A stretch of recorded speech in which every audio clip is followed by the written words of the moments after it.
İlk sunumu ile başlamak istiyoruz. Rohit Bhargava is a marketing expert dedicated to inspiring more humanity in business. He is the best-selling author of 5 business books on topics as wide-ranging as the future of business, how to build a brand with personality, and why leaders never eat cauliflower. His latest book, Non-Obvious, is a Wall Street Journal bestseller. Rohit is the founder and CEO of the Influential Marketing Group and a professor of marketing at Georgetown University.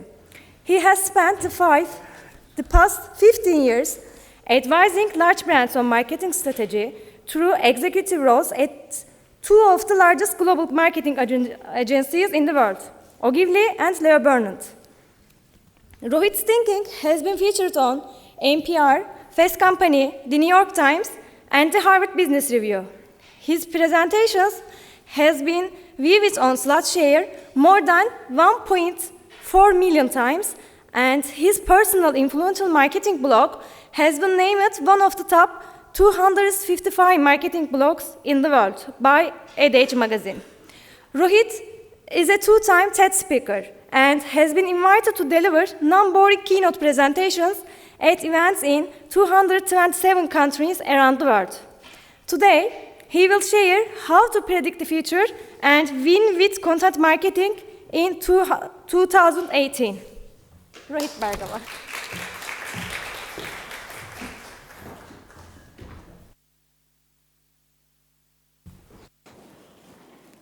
Good morning. I'd like to do 2 things today. The first is to explain how to get attention. I'm lucky. I get to stand here and I have your attention because you have nothing else to do. Maybe you have your phone, so you have something else to do. But I have some of your attention at least. But our challenge is, how do we get attention from people that we're trying to reach who have a lot of other things to do? How do we get them to pay attention to our marketing? And what's making the challenge even bigger is that it's harder to get attention than ever before. So I want to talk about why, and then I want to tell you about some trends that are changing the way that we need to do marketing and win with marketing, and why content marketing specifically is so important. So the first thing that I think we should do is talk about why we have a problem. And this is a great example of why. Because this is how we used to do marketing. We tell people things that maybe we thought were true, but eventually people figure out that they're not true. This is an actual ad from Levi's that says that hotness, beauty, comes in all shapes and sizes. I don't know about you, but do these look like 4 different sized women to you? Or do they look kind of the same? Because according to Levi's, that's how you have to look in order to be beautiful. And that's what we see. This was a real story that came out in the news media. And it said, chemical in McDonald's can cure baldness. Did you know? Now, we see these things all the time, and they seem unbelievable. And the challenge is, the more we see these types of stories, the harder it is to understand what we should be paying attention to. So maybe if we just tell people that we're marketing, maybe if we tell them that this is false advertising, then we can regain some of their trust. But that's not really the way trust works, right? Because Evian is naive spelled backwards. And naive is an English word that describes being easy to fool. So is this a conspiracy? Is it real? Is this water actually coming from the Swiss Alps? Or is it coming from somewhere else?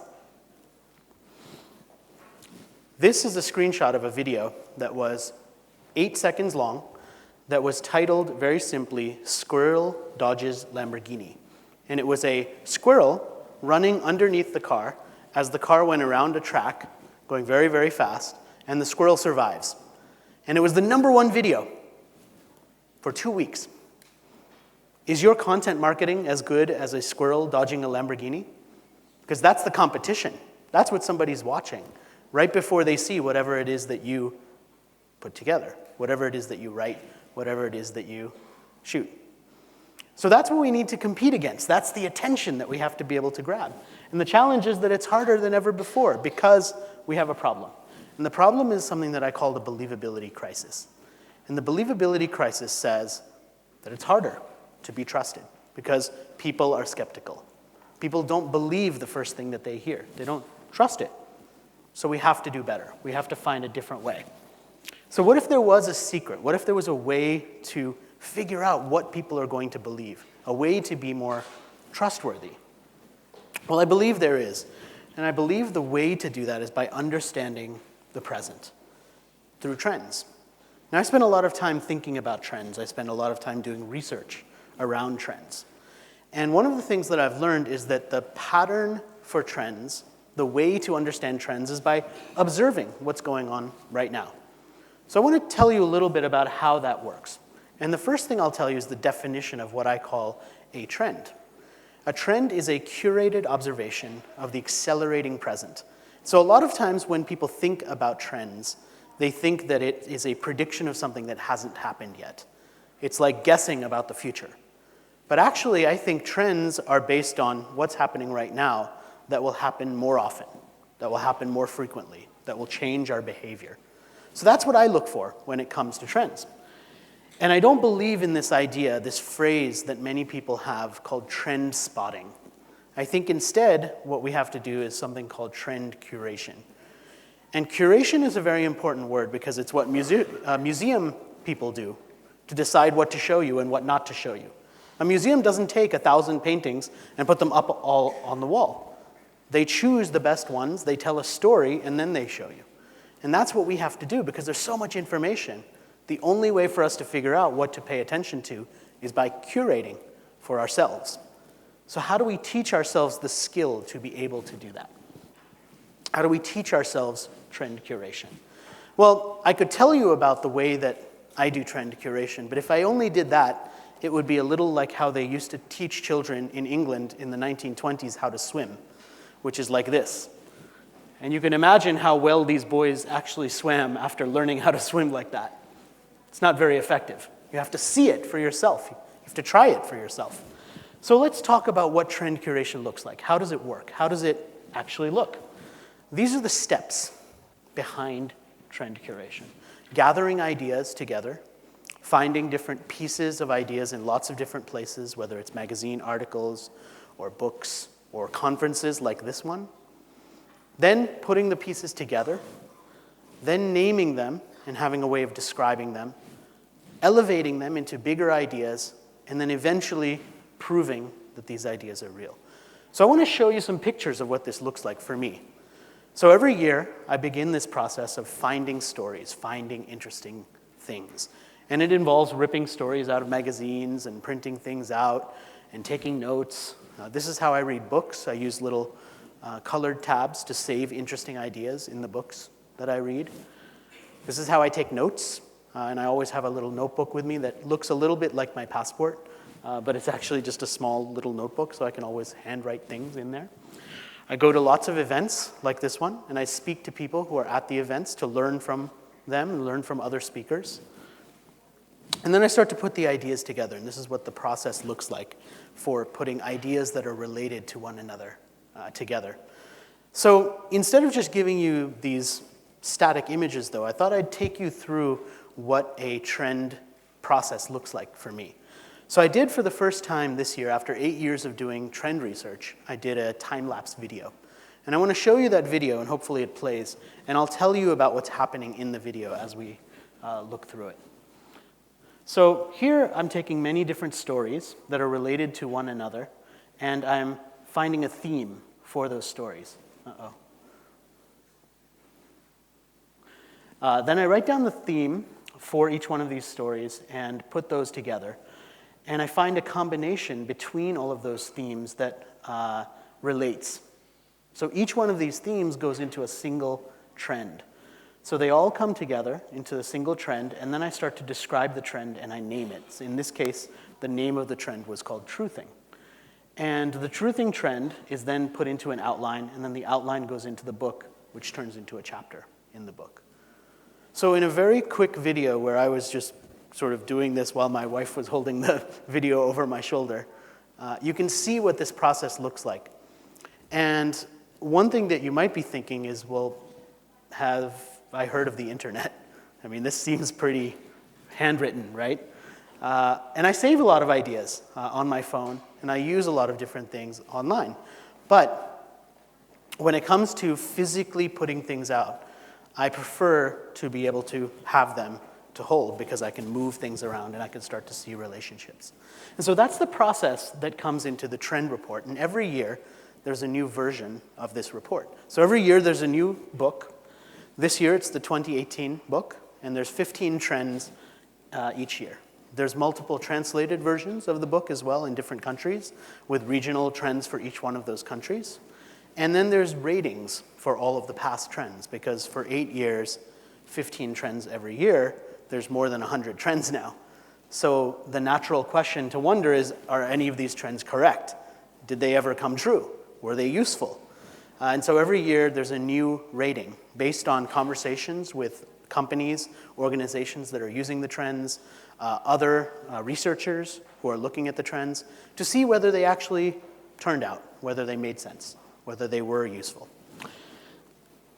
At the end of all of this, I believe in this quote from Isaac Asimov. This is one of my favorite quotes. And what it says is, I'm not a speed reader, I'm a speed understander.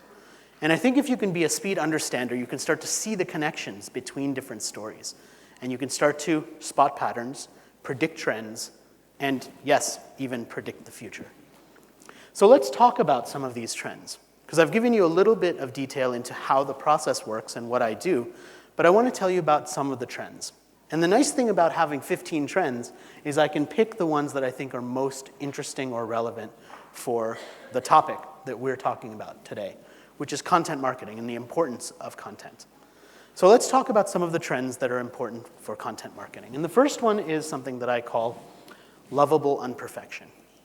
Lovable unperfection is the idea that sometimes we want things to be less than perfect.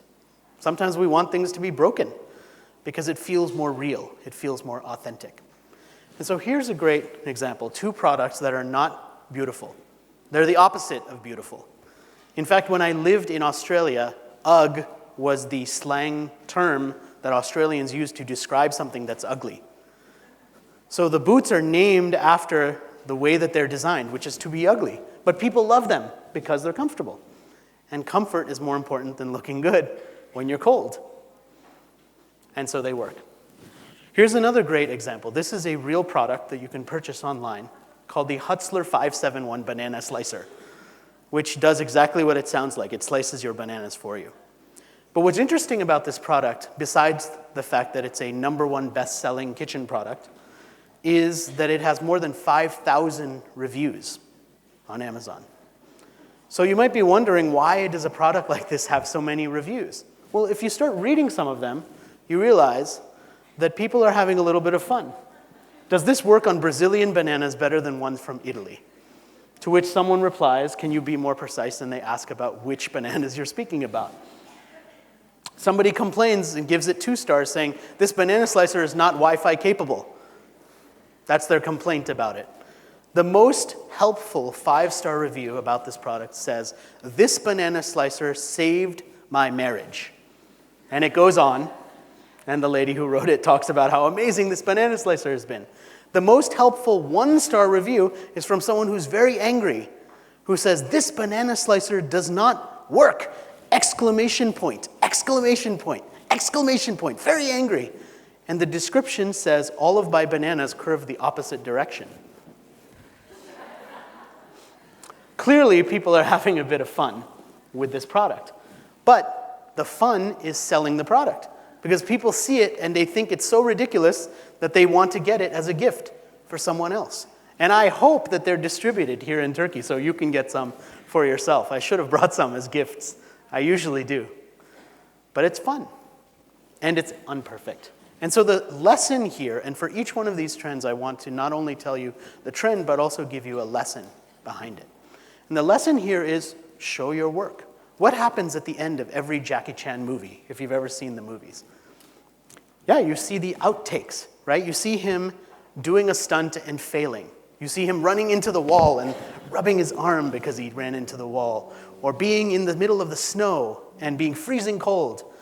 And because you see all of those things, you realize how much work it took to do what he does. And you appreciate what he does. And what do our teachers tell us in school?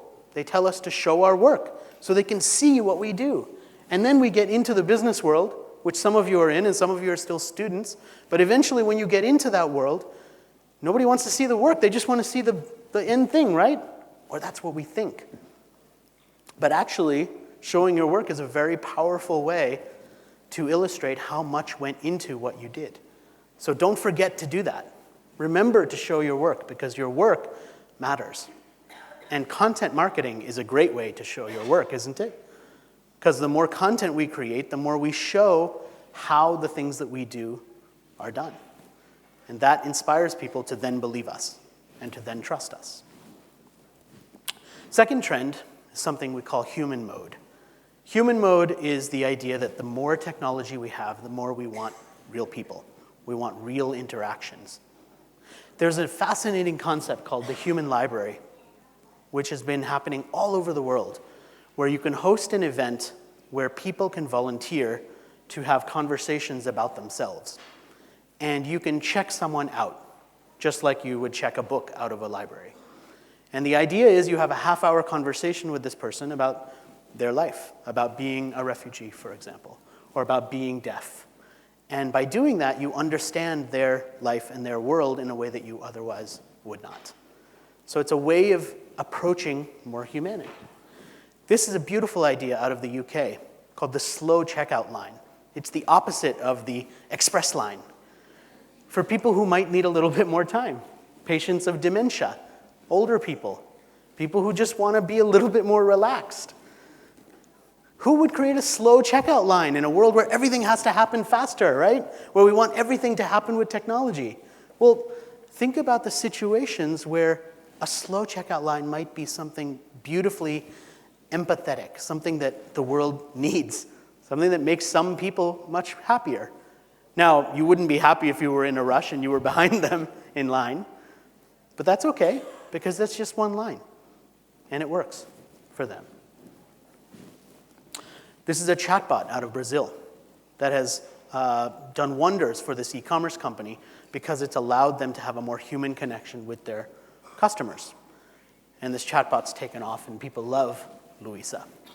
They love Luisa. And robots increasingly have personality.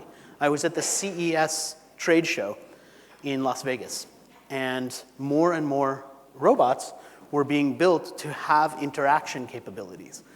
Now, that might seem a little scary for some of you, but it's also interesting that we now let these robots into our homes, and we don't just want them to lift things for us or move something from here to there. We want to interact with them. And children are learning how to interact with technology. And one of the most challenging things we have to do as parents for my young kids is teach them how to interact with technology. So do I need to teach my children when they're speaking to Google Home with a voice activation and Google answers one of their questions to say thank you? Is it impolite to say shut up to Google? These are the sorts of things we have to deal with now. These are the sorts of things we have to talk to our kids about now. So the challenge here and the stealable idea is, how do we show our humanity through content? How do we use the content that we are delivering and sharing to have a more human point of view for the companies and the organizations that we work with, or for ourselves? Because content offers a window into yourself. And sometimes it's just about being honest about silly things. You may have noticed in my bio that you heard before that one of the things in my bio is about how much I hate cauliflower, the vegetable. And it's mainly because it's disgusting, but it's also because it's something weird and personal about me. And I will go to events now at different places around the world, and I will meet with event planners, and we'll talk about everything that happens at the event. And at the end of the email, they'll say, and don't worry, there's no cauliflower. They'll tell me that. Now, think about who in your friend circle or your family circle you know that type of detail about. Usually just your family or your good friends, right? Otherwise, you don't know what other people like to eat, but you all know what I hate. So now we're connected in just a little tiny way. It's a very insignificant thing, but it allows me to be a little bit more human. Otherwise, I'm just a guy standing on stage telling you about some stuff that maybe you'll remember and maybe you won't. but you might remember the cauliflower. So it's making the connection. It's making a human connection. Third trend, brand stand. Brand stand is a trend that describes the idea that companies and organizations must stand for a higher purpose now, because we increasingly, as consumers, expect them to do that. So REI is an outdoor clothing retailer. They sell camping gear and hiking boots and things like that. And on the busiest shopping day of the year in the United States, they close. They say, go outside, have fun, and we'll be open tomorrow. And it's a way for them to demonstrate what they believe, which is that going outside and living your life is more important than buying stuff and making money. And the day after Black Friday, everybody goes, and they have a huge day, a huge sales day. Lego is one of many brands that responded to consumer complaints about media and said, we're not going to advertise with media that promotes hatred and lack of diversity and negative things. We're going to pull our money. We're going to take our money away, or take our advertising money away to force them to rethink how they put media out there.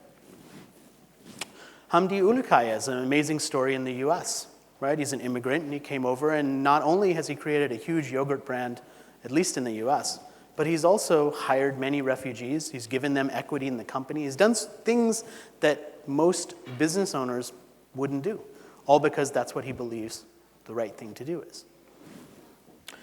And this Honda dealership in Southern California is an interesting example of content marketing, because they take all of their employees and they say, go out into the community and do things like buy people ice cream, help them adopt a pet, carry their groceries from their car, from the store to their car. Now, it's easy for us to look at that and say, why would a car dealership do this? Is buying someone ice cream really going to sell more cars? But the challenge that we run into is marketing is different than sales.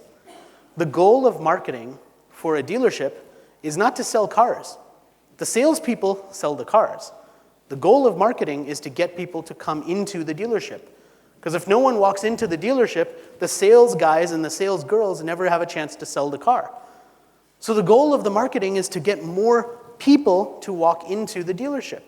Now think about this. If they buy more ice cream and if they're part of the community and if they're doing nice things, when someone is in the moment where they're looking for a new car, are they more likely to come into a Honda dealership? Yes, they are. And that's why this works. Once they get in the dealership, then the salespeople can say, do you like this car? Do you like the sound that the car door makes when it opens and when it closes? We have it in these options. This is how much it costs. This is what the financing is. Those are all the things that people care about when they're actually buying a car, right?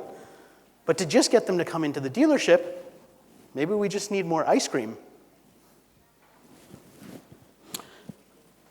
The stealable idea here is, how do we make a statement that creates a reason for people to believe in us?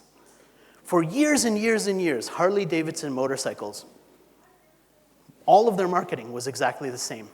They took good-looking women, put them in bikinis, put them on a bike to sell the bikes to the guys. And then, years ago, they realized that maybe women might like to ride motorcycles too. And they changed their marketing, and they said, we're going to start getting women to ride motorcycles. We're going to have clinics to teach them how to ride, how to pick up a bike, what to wear, how amazing and freeing it is to buy a motorcycle and just ride. And now one of their fastest growing demographics is women who buy motorcycles. All because they realized that they were ignoring half of the potential market. And they changed. They changed what they stood for. Fourth trend, back storytelling. Storytelling is a big part of content marketing, right? We want to tell better stories. We want people to respond to the stories that we tell. And sometimes the most beautiful stories come from history. I mean, we're sitting here in this amazing building that has all kinds of history. Imagine how many people sat in this building, in these chairs that have names on them, that came before us. Now, the problem with storytelling is sometimes we put it together with brand storytelling, and nobody wants brand storytelling, because that's boring. People don't like brand storytelling. They like real stories. They like stories that are entertaining. So how do we tell stories that are entertaining or at least useful? One of the most powerful content marketing brands that people don't appreciate is this company that sells barbecue grills, which for more than 15 years has been producing content, not always online content. In fact, they started by producing content that was in books. They produce books, and so if you went into a bookstore, many places around the world, and you looked for a book on how to barbecue grill, you would probably find one from Weber that was written by them that featured pictures of all of their grills. So when I was in the market 5 years ago, I finally bought a house, so I had space for a grill, and I said, what grill do I need? And I had to figure out the choice. And the choice with grills is, do you want a charcoal grill or do you want a gas grill? Those are the two choices. And people are very, very passionate about what they pick. They don't understand people who pick the other one. They're very opinionated. And so I went online and I started doing my research and I found a PDF. And the PDF said how to buy a gas or charcoal grill. And it gave me all the things to look for, gave me a list, and at the last page, page 7 of this PDF, there was a list, and it said, check off the items that you care about, and then print this out and take it to your local store. Because people don't buy this product online, right? It's very big to ship. So they research online, and then they go into a store and they buy it. So I did that, and I took my list, and I took it into the store, and I gave it to the guy. And the guy looks at the list, and then he walks over here, and he says, this is the Weber grill you should buy. Because guess who wrote the list? Weber. They already made the sale of the barbecue grill before I ever even walked into the store. Not because they told me how their grills are the best, or how they have the little light where you can cook when it's getting dark. Those are all nice things, but I don't care about that if I don't know what type of grill I want. They got the sale because they answered my question. My question was, what do I even look for? They answered my question in an unselfish way, and therefore they made the sale. That's the power of content marketing. It's not to be just entertaining, it's to answer people's questions. It's to provide utility. Because if you do that, then you can convince people to get the thing that you want them to get, or to believe the thing that you want them to believe. That's why content marketing works. Here's another example of content marketing that's very opposite to that. It's a hotel in Amsterdam that talks about how bad they are, how long they've been disappointing travelers, which in this case is for 40 years, with how bad they are. These are some of the signs that they use, talking about how they're excellent at losing luggage, or how they are really good at ignoring complaints. They give you posters that talk about how dirty they are and say that your immune system will be stronger after you stay there. Because what else could possibly happen when you're staying in such a dirty place? Your body will respond and you'll overall be healthier as a result. They give you cardboard cutouts for things that they don't have, like combs, hair dryers. Their games room is a Post-it note, so you have to be ready to get creative when you stay there. They have little asterisks next to everything that's not included in their hotel, such as maid service, pillows, linens, all sorts of stuff. And the next slide, I think, is they will talk about how it can't get any worse, this experience, but they'll do their best. Now, how could a hotel like this survive? And not only do they survive, but they're like one of the most popular hotels in all of Amsterdam. How is that possible? Well, it turns out that what people are looking for with a hotel, much more than comfort and luxury when they're backpacking across Europe, is they're looking for an experience.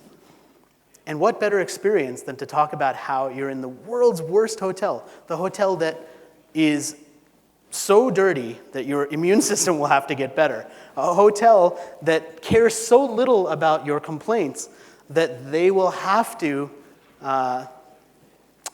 respond, right? A hotel where you will stay there and you'll talk to all of your friends about why you stayed there. And that's why it works, because it's an amazing story. And actually, if you go into this hotel, if you walk into the reception of the hotel, you can check into your room, your bed, or you can actually get a book. And the book has all of the marketing that they've used over the last 10 years and how bad they have been, and that's their history. In fact, that's their whole marketing campaign. And it's worked for them because it's so different, it's so unique. Nobody else would ever think about doing something like that.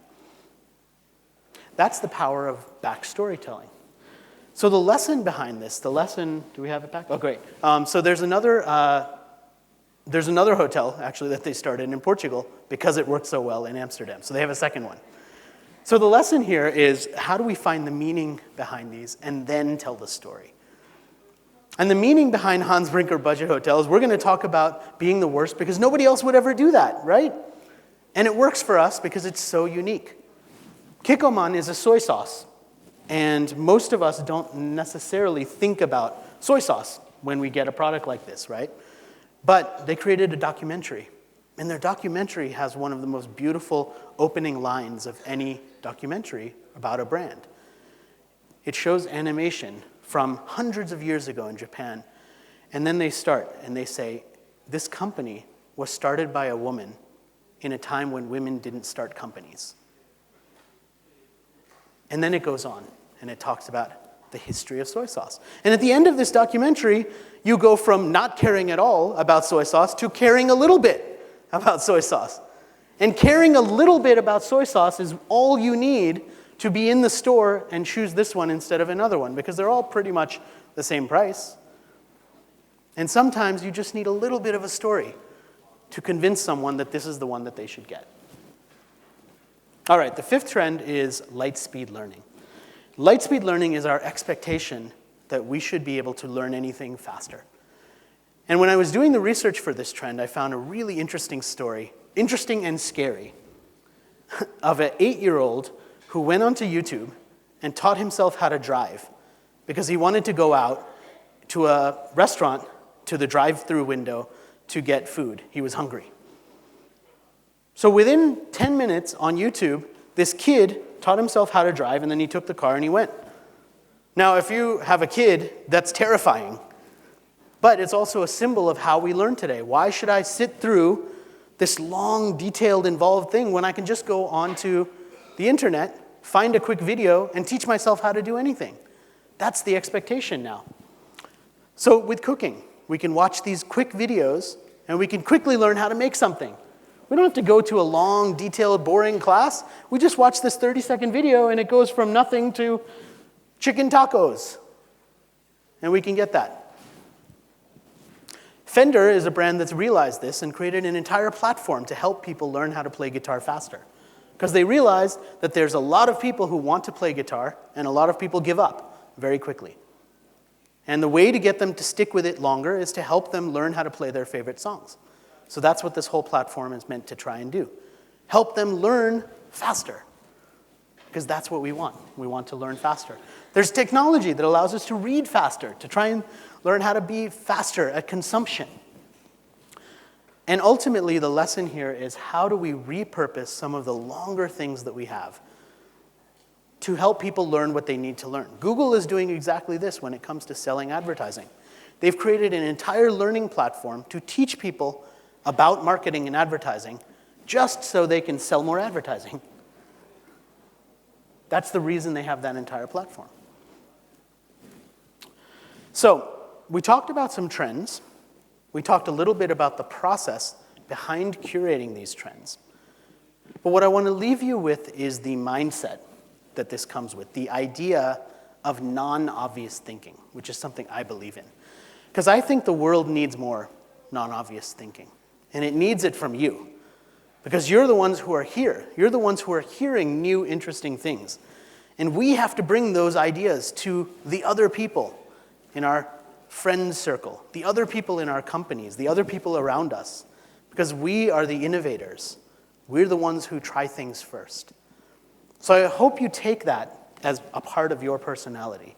Because I take it as a part of mine. And sometimes when I see something and I think, that's stupid. Why would somebody ever try that? Why would somebody read that? but I force myself to do it anyway, because I know that if I think it's stupid and if I don't do it, no one else that I know is going to do it. And therefore, something is lost. And we don't understand each other, and we have conflict, and we have people who stand on this side and say, everybody over here is wrong. And we have people who stand on this side and say, everybody over here is wrong. So how do we get better than that? How do we do more than that? I believe it takes 5 things, these 5 habits. And these are the habits that I teach to my students, and these are the habits that I try and encourage people to have. And the first one is to engage in being more observant, to see the details, to notice what's happening around you. I use this all the time. I have not been to Turkey and Istanbul for 10 years. So the last time I was here was 10 years ago, a very long time. I didn't remember a lot of these things. But I used observation all the time. When I got to the airport and I saw the little carts, because we had like a box of books, so I needed one of those carts, and you have to pay. But I didn't have any money. So I was watching how people paid and what coins they used, and I figured out where to get money, and I went and I got money, and I got the cart. And then I went through to the mall right near the hotel, and I saw the security thing that you have to go through. And I didn't know if the security thing means just bags or if you have to take your phone and put it through security. So I just stood there and I watched, and I saw that everybody who went through put their phone through. So I walked up, I put my phone and put it right there, and I walked right through. I've never been to these places. I don't know what the process is, but I know how to watch people. And by watching people, I can figure out what to do. It's a great way to travel, but it's also a great way to interact and to learn. Just watch. And instead of doing this, which I know we're all very good at, which is not watching, we put the phone in our pocket and we actually watch, right? We pay attention. That's a great thing to do. So be observant. Watch. Second thing is be curious. Ask questions. Engage. Because the more curiosity you have, the more questions you ask, the more you learn. I've learned about all kinds of industries because I'm curious. I did an event for a jewelry company 2 weeks ago. And in preparation for that, I went to a training. And in the training, I learned how they talk about jewelry and what settings they have and how much money they make, which is amazing. And I learned about their industry. So now I know something about their industry. And if someone else comes to me and says, what do you know about the jewelry industry? I can say, well, I spent 3 hours going through this training. I know all kinds of things. Now, I didn't have to do that. As a speaker, you can walk up to any stage and you can talk about your thing, and you can say nothing about any industry, and you can leave. It's fine. That's what people expect. They don't expect you to show up and have curiosity. And it's the same thing for all of you. They don't expect you to have that kind of curiosity. But when you do, people remember, and they come back to you, and they say, can you help me with the next thing? Can you work with me? Can I hire you? That's what people are looking for. Third habit, be fickle. Now, fickle is an interesting word in English. It means not having a good attention span. It means leaving this thing that you're in the middle of and going to something else. So usually people don't think being fickle is a good thing because it means that you can't concentrate. But I believe being fickle also means that you can save something and then return to it later. And that is a beautiful thing. Because sometimes you'll see an idea, or you'll take a photo of something, and it might be interesting, but you don't have time to think about how it's interesting right then. But if you have a way to come back to it later, then you can make it useful. And we run into ideas like that all the time. But sometimes we don't have time to use them. So save the idea, come back to it later. That's what being fickle means. Fourth principle, be thoughtful. Being thoughtful means taking time to think about what you're going to say before saying it. Taking time. And the last principle is be elegant. And elegant to me, I studied literature. That was my background. That was what I did in school. And one of the things I studied a lot was poetry. And if you think about poetry, every word is very specifically chosen. And then I went into advertising, the advertising industry. And it was kind of the same way. You have to choose your words very carefully because you don't have a lot of space. And when you choose your words that carefully, you have to be a little bit elegant. That's the way that words work. Now, this is not just for words, but the way we say things, the way we do things matters. So if we can bring that elegance in, I think that can help change the way we think as well. So I'll give you a couple of things as additional materials for you to learn a little bit more. I know I only did 5 trends today. If you'd like to see some more trends, this is the URL, just my name.com/moretrends, so you can see some more trends. And if you want to get new, interesting ideas every week and your English is okay, there's an email that I send out every Thursday morning for me, so it would be Thursday afternoon for you when you would get it. But every Thursday, this email comes out, and it's just new, interesting ideas, new stories, images, things that I think might be useful. So if that sounds like something that would be interesting for you, this is how to subscribe to that list. I thank you for listening to me. Thank you for spending a little bit of time with me this morning. And I hope you have an amazing rest of your conference and rest of your day.